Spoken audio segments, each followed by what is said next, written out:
मैं Subhash Tiwari GPS online classes में आप सभी का स्वागत करता हूं। मित्रों, लास्ट क्लास में हमने दो आवेशों के निकाय के कारण विद्युत स्थितिज ऊर्जा का मान ज्ञात किया था, यानी उसका जो सूत्र है वो हम प्राप्त कर चुके हैं। आज हमको यहाँ पर तीन आवेशों के निकाय की विद्युत स्थितिज ऊर्जा का मान ज्ञात करना है, या फिर उसका जो सूत्र आता है वो हमको उत्पन्न करना है। तो आज का जो अपना टॉपिक होगा बच्चों, वो तीन आवेशों के निकाय की विद्युत स्थितिज ऊर्जा होगा। यानी आज हम यहाँ पर तीन आवेशों के निकाय की विद्युत स्थितिज ऊर्जा का मान ज्ञात करने वाले हैं। तो हेडिंग नोट कीजिए, तीन आवेशों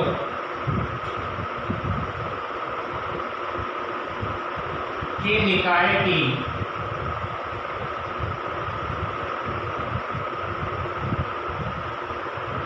विद्युत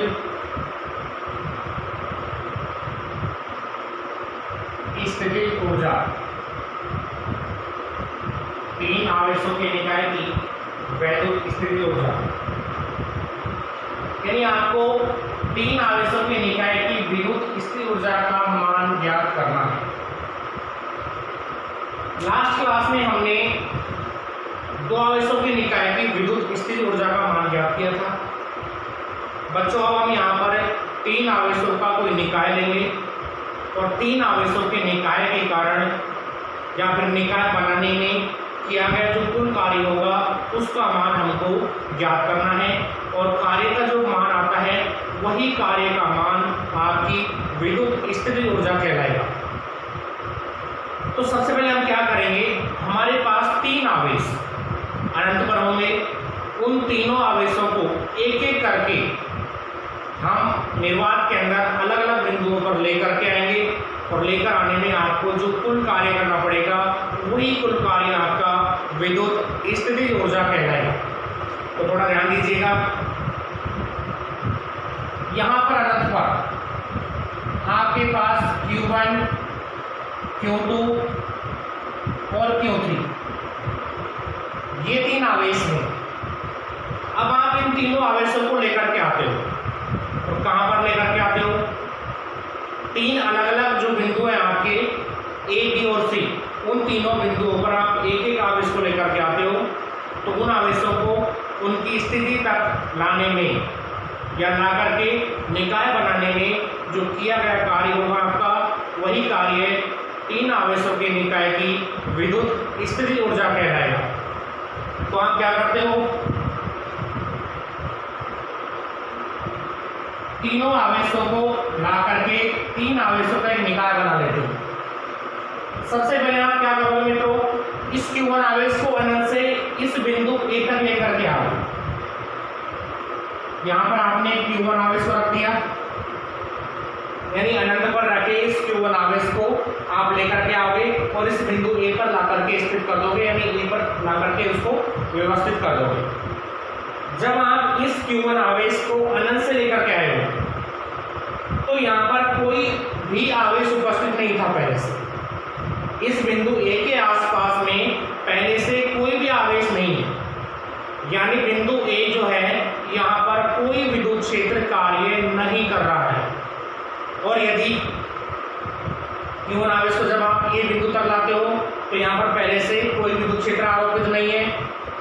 जब विद्युत क्षेत्र नहीं है तो इस Q1 आवेश को इस बिंदु तक लाने में आपको कोई कार्य नहीं करना पड़ेगा, यानी इस आवेश को A तक लाने में जो किया गया कार्य होगा आपका वो 0 प्राप्त हो जाएगा, यानी शून्य प्राप्त होगा। ठीक है बच्चों, इसके बाद में आप क्या करते हो, अब जैसे ही आपने इस Q1 आवेश को यहाँ पर ला करके रखा, Q1 आवेश को जैसे ही आपने यहाँ पर ला करके रखा, उसके बाद में आप क्या करते हो, Q2 आवेश को लेकर के आते हो। Q1 आवेश को आप यहाँ से लेकर के आ चुके हो, अब आपके पास Q2 और Q3 आवेश बचे हुए हैं। इस Q2 आवेश को आप लेकर के आते हो और यहाँ पर अनंत से Q2 आवेश को ला करके यहाँ पर किसी बिंदु B पर रख देते हो। अनंत से दूसरे आवेश Q2 को लाते हो और ला करके इस Q1 आवेश से उस दूरी पर यहाँ पर कोई बिंदु P है और इस बिंदु P पर आप इस Q2 आवेश को ला करके रख देते हो। तो इस Q2 आवेश को इस बिंदु B पर लाने में आपको क्या करना पड़ेगा बच्चों, कार्य करना पड़ेगा। कार्य क्यों करना पड़ेगा यहाँ पर, क्योंकि जब आप यहाँ पर Q2 आवेश को लेकर के आते हो तो ये जो बिंदु B है, ये बिंदु B इस पहले आवेश के विद्युत क्षेत्र के अंदर है। यानी ये जो बिंदु B है ये इस पहले आवेश के विद्युत क्षेत्र के अंदर है, इसलिए इस दूसरे आवेश को इस बिंदु B तक लाने में आपको इस Q1 आवेश के विद्युत क्षेत्र के विरुद्ध कार्य करना पड़ेगा। तो आपने Q2 आवेश को ला करके यहाँ पर रख दिया। अब ये जो दोनों आवेश हैं, इन दोनों आवेशों के अगर बीच की दूरी देखें हम, तो इन दोनों आवेशों के मध्य की दूरी को हम r12 मान लेते हैं। यानी ये जो दूसरे आवेश की पहले आवेश से जो दूरी है, इस दूरी को हम क्या मान लेते हैं मित्रों, r12 मान लेते हैं। इसके बाद में आप किसी तीसरे आवेश को लेकर के आओगे और तीसरे आवेश Q3 को आप यहाँ पर लेकर के आते हो। इस बिंदु C पर आप तीसरे आवेश को लेकर के आते हो, तो जब भी आप इस तीसरे आवेश को C पर लेकर आओगे, यहाँ पर पहले से ही दो आवेश स्थित हैं। यानी आपके पास जब तीसरा आवेश आप लेकर के आते हो तो पहले से यहाँ पर दो आवेश उपस्थित हैं। तो इन आवेशों के कारण, इन दोनों आवेशों के कारण इस बिंदु C पर, यानी ये जो बिंदु C होगा ये इस आवेश के भी विद्युत क्षेत्र में होगा और दूसरे आवेश के भी विद्युत क्षेत्र में ये बिंदु C है। तो इसलिए आपको इन दोनों आवेशों के विद्युत क्षेत्र के विपरीत क्या करना पड़ेगा बच्चों, कार्य करना पड़ेगा। तो यहाँ पर जब भी आप Q3 आवेश को C पर लेकर आओगे तो इन दोनों आवेशों के विद्युत क्षेत्र के विरुद्ध आपको कार्य करना पड़ेगा। तो आपने यहाँ पर इस Q3 आवेश को इस बिंदु C पर रख दिया। पहले आवेश से तीसरे आवेश की जो दूरी है वो r31 हो जाएगी, ठीक है। दूसरे आवेश से तीसरे आवेश की जो दूरी है वो क्या हो जाएगी बच्चों, r23।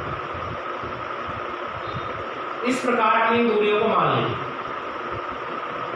पहले आवेश से दूसरे आवेश की दूरी r1 को हमने मानी, ठीक है, और दूसरे आवेश से तीसरे आवेश की जो दूरी है उसको r23 मान लिया और इस तीसरे आवेश की पहले आवेश से दूरी को हमने r31 मान लिया। यानी ये अलग अलग दूरियां हम यहाँ पर मान चुके हैं। अब आपने जो तीन आवेशों का जो निकाय बनाया है, इस निकाय की आपको विद्युत स्थिर ऊर्जा का मान ज्ञात करना है। तो मान कैसे ज्ञात करोगे, मान ज्ञात करना आपको आता ही है बच्चों। इससे पहले हम दो आवेशों के निकाय की विद्युत स्थिर ऊर्जा का मान ज्ञात कर चुके हैं। तो पहले इस Q1 आवेश को यहाँ पर लेके आएंगे तो कोई कार्य नहीं करना पड़ेगा, कार्य W बराबर इसको हो जाएगा 0 के।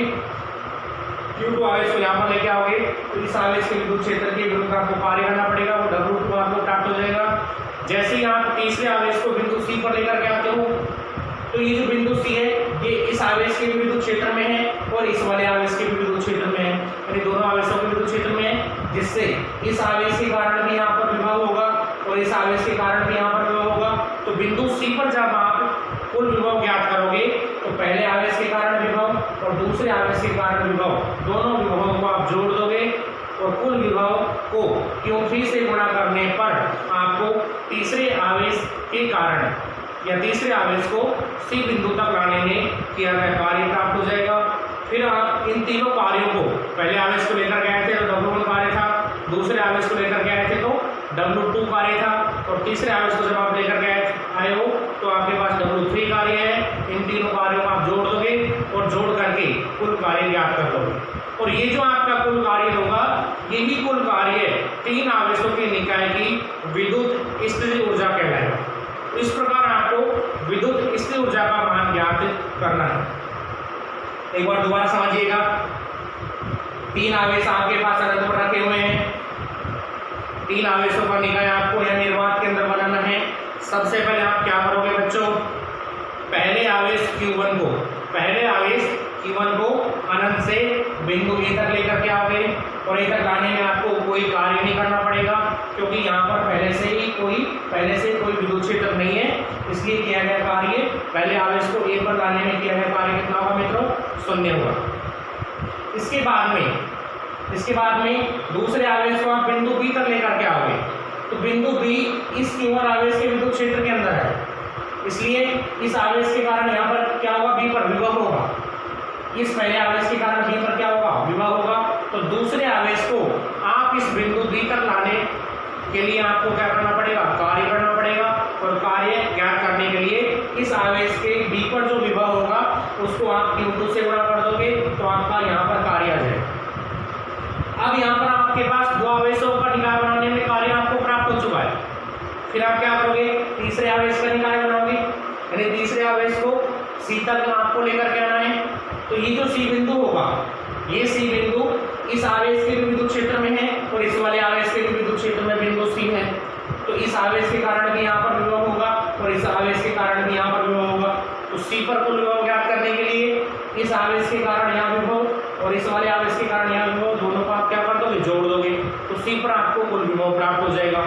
तीसरे आवेश को सी पर लाने में किया गया कार्य आपको ज्ञात करना है।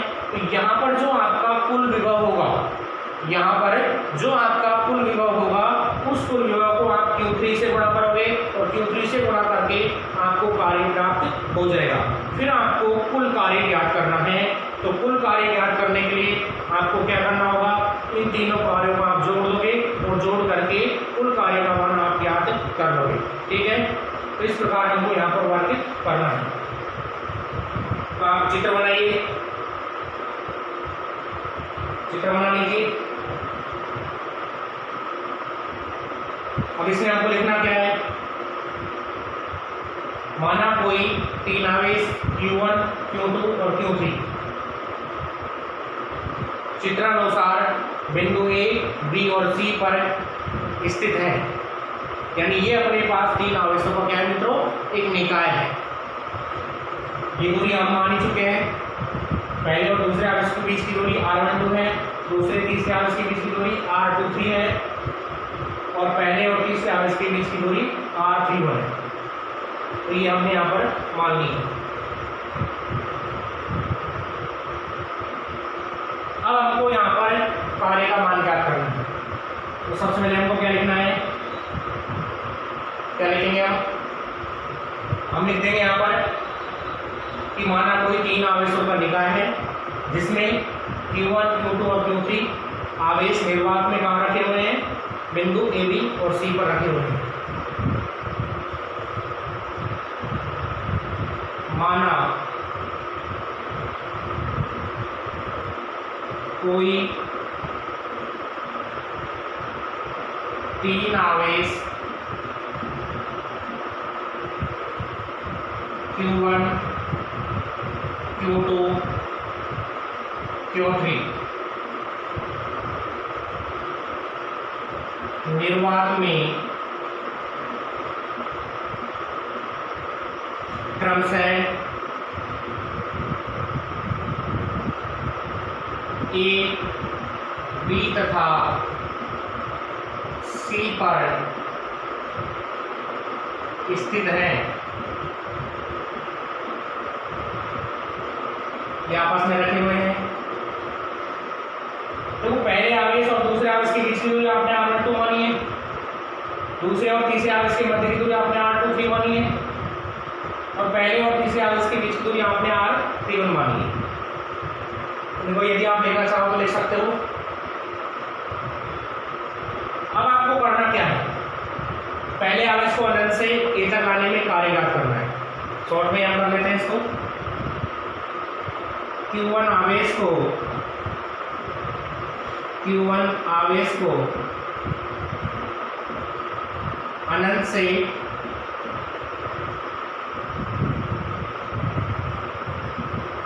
A तक लाने में किया गया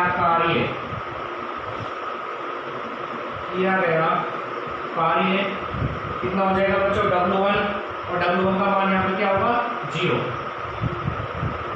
ये आपकी समीकरण का है।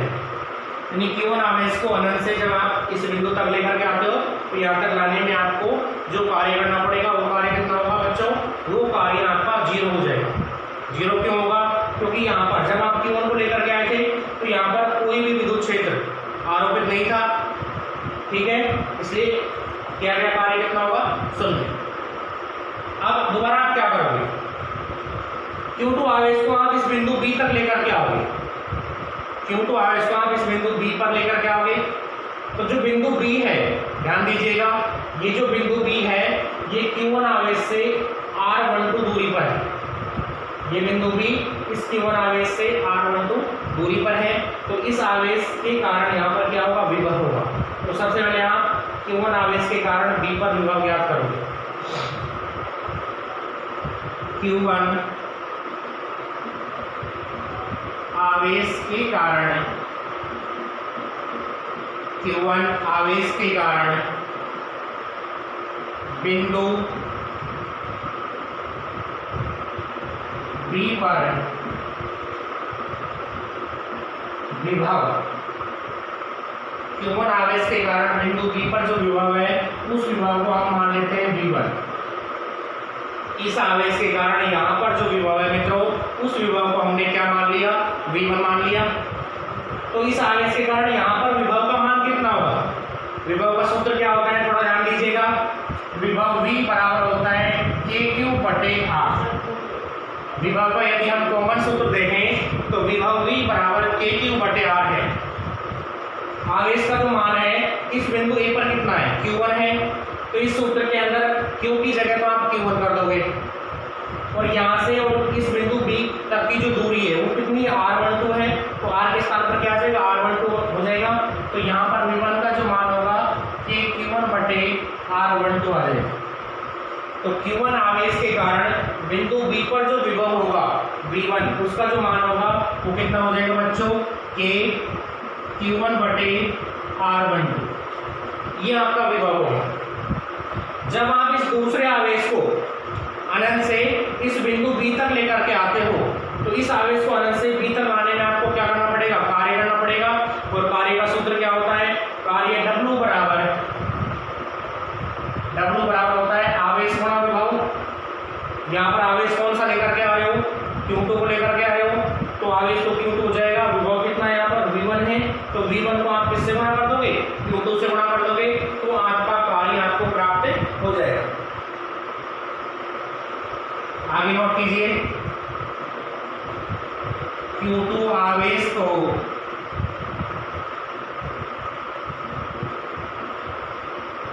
अनंत से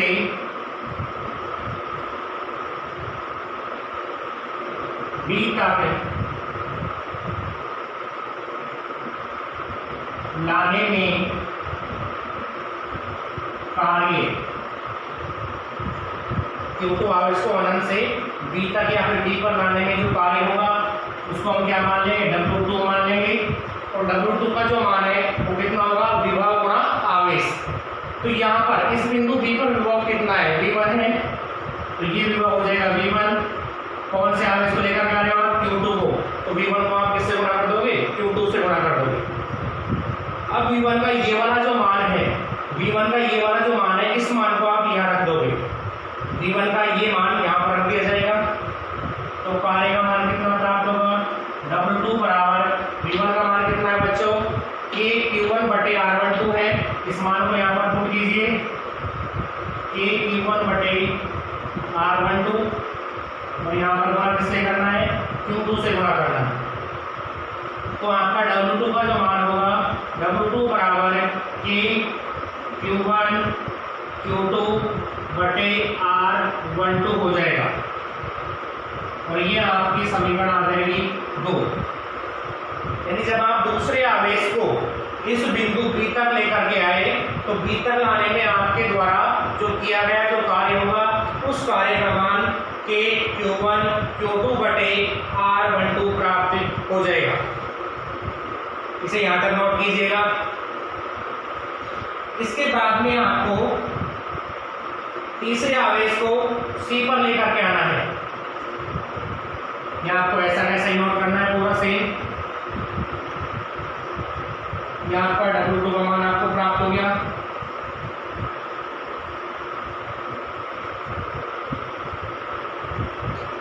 अब आपके पास तीसरा आवेश है और तीसरे आवेश को आप कहां पर लेकर के आओगे, इस बिंदु C पर लेकर के आओगे। बिंदु C पहले आवेश के विद्युत क्षेत्र में है और साथ में दूसरे आवेश के भी विद्युत क्षेत्र में है। तो बिंदु C पर दोनों आवेशों के विभव उपस्थित होंगे। पहले इस Q1 आवेश का विभव यहाँ होगा Q2 आवेश का विभव भी यहाँ पर होगा। तो C पर यदि आप कुल विभव का मान ज्ञात करना चाहते हो तो Q1 आवेश के कारण C पर विभव और Q2 आवेश के कारण C पर विभव, दोनों को क्या कर दोगे बच्चों, जोड़ दोगे। दोनों को आप क्या करोगे, जोड़ोगे। तो आप क्या लिखेंगे, हम क्या लिखेंगे यहाँ पर, बिंदु C पर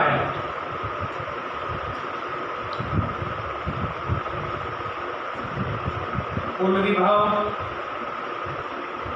बराबर किसके होगा, Q1 आवेश के कारण विभव प्लस Q2 आवेश के कारण विभव। Q1 आवेश के कारण विभव प्लस Q2 आवेश के कारण विभव। इस आवेश के कारण यहाँ पर जो विभव है वो कितना होगा, विभव का सूत्र K/Q/R होता है। तो इस आवेश के कारण यदि यहाँ पर विभव देखें तो वो कितना आएगा, इसको हमने V2 मान लिया। इस आवेश के कारण अगर इस बिंदु पर विभव यदि देखेंगे तो कितना आएगा, Q1 आवेश के कारण यहाँ पर विभव ज्ञात कर रहे हैं तो क्या आ जाएगा, K/Q1/R31, क्योंकि इस आवेश से इस आवेश की जो दूरी है वो कितनी है, R31 है। तो इस वाले आवेश के कारण इस बिंदु C पर यदि विभव देखेंगे तो उसका मान आ जाएगा K/Q1/R31 प्लस, अब इस आवेश के कारण यहाँ पर विभव देखना है C पर, तो इस आवेश के कारण यहाँ पर विभव ज्ञात करने के लिए दूरी कौन सी काम में लोगे, R23, क्योंकि इस आवेश की तीसरे आवेश से जो दूरी है वो कितनी है बच्चों, R23 है। तो बिंदु C पर दूसरे आवेश के कारण जो विभव का मान होगा वो कितना हो जाएगा, K/Q2/R23। तो C पर कुल विभव ये हो गया, C पर कुल विभव का मान आपको ये प्राप्त हो जाएगा। अब आप Q3 आवेश को कहां से लेकर के आओगे, अनंत से लेकर के आओगे C तक।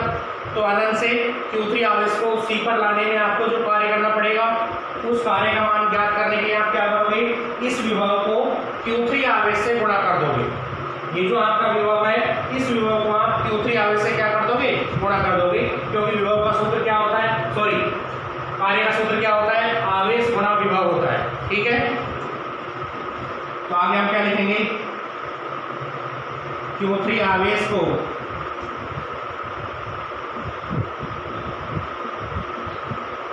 अनंत से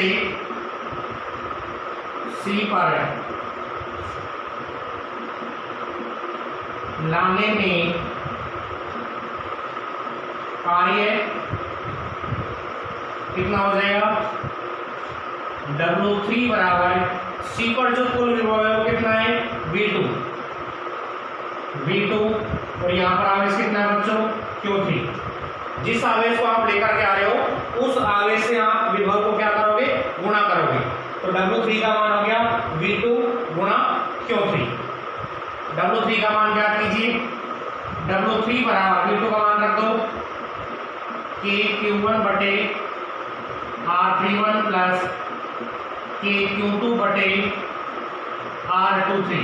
ये किसका मान है, ये विभव का मान है C पर। इसको आपने Q3 से क्या कर दिया, गुणा कर दिया। Q3 को पहले इसके साथ गुणा करोगे, फिर प्लस का चिन्ह लगाओगे, फिर इस Q3 को इसके साथ गुणा करोगे। तो W3 बराबर K/Q1 Q3 R31 प्लस, जब इस Q3 को आप इसके साथ गुणा करोगे तो क्या आएगा, K/Q2 Q3/R23। तो ये आपका तीसरे आवेश को जब आप C तक लेकर के आए थे तब आपका कार्य आ गया। अब आपको इन तीन आवेशों के निकाय के निर्माण के अंदर कुल कार्य ज्ञात करना है। तो कुल कार्य ज्ञात करने के लिए आप तीनों आवेशों को जब आप लेकर के आए थे तो उनको लाने में जो आपने अलग अलग जो कार्य किया था उन सभी कार्यों को आप क्या कर दोगे, जोड़ दोगे। इसे नोट कीजिएगा।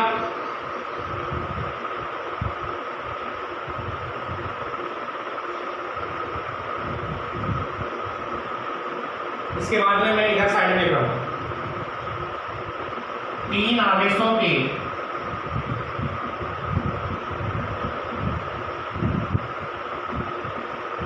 निकाय में कुल कार्य कितना हो जाएगा, W बराबर W1 plus W2 plus W3।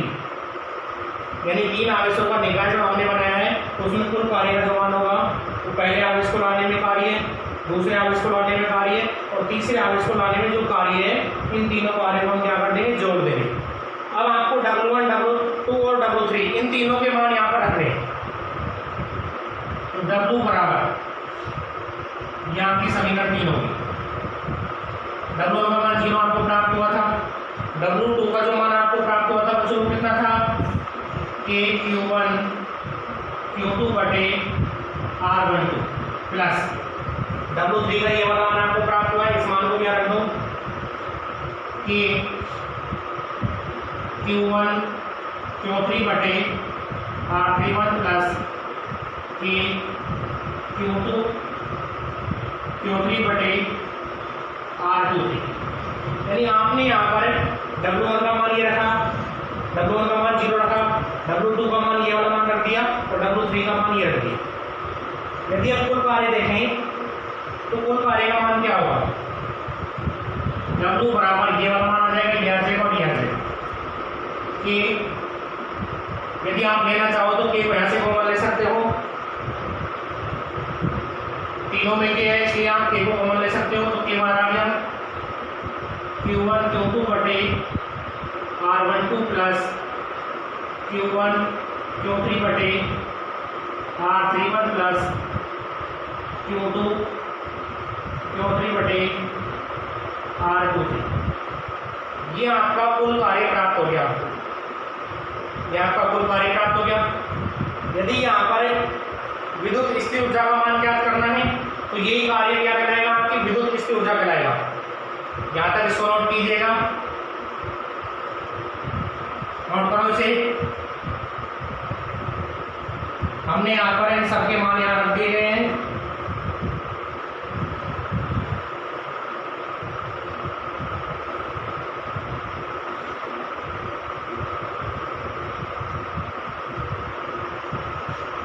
विद्युत स्थिर ऊर्जा, विद्युत स्थिर ऊर्जा बराबर किसके होती है, कुल कार्य के। विद्युत स्थिर ऊर्जा को आप किससे व्यक्त करते हो, कैपिटल U से। और कार्य का जो मान आपको प्राप्त हुआ वो कितना प्राप्त हुआ था, कि Q1 Q2 बटे R12 plus Q2 Q1 Q3 बटे R31 प्लस Q2 Q3 बटे R23।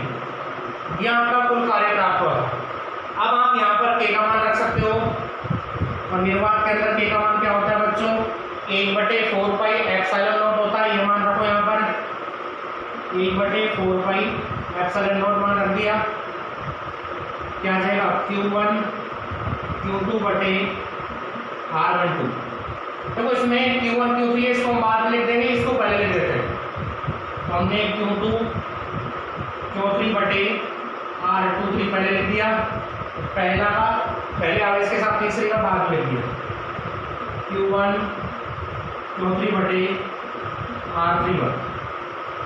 यानी तीन आवेशों के निकाय की जो विद्युत स्थिर ऊर्जा होगी मित्रों, उसका जो मान होगा वो आपको ये वाला मान प्राप्त हो जाएगा। तो इस तरह से हम यहाँ पर तीन आवेशों के निकाय की विद्युत स्थिर ऊर्जा का मान ज्ञात कर सकते हैं। ठीक है, मेरे हिसाब से आपको इसमें कोई समस्या नहीं होगी। जैसी विधि हमारी जो पिछले टॉपिक के अंदर थी, सेम उसी विधि से हमने इसको तीन आवेशों के निकाय के लिए विद्युत स्थिर ऊर्जा का जो मान है वो ज्ञात किया है।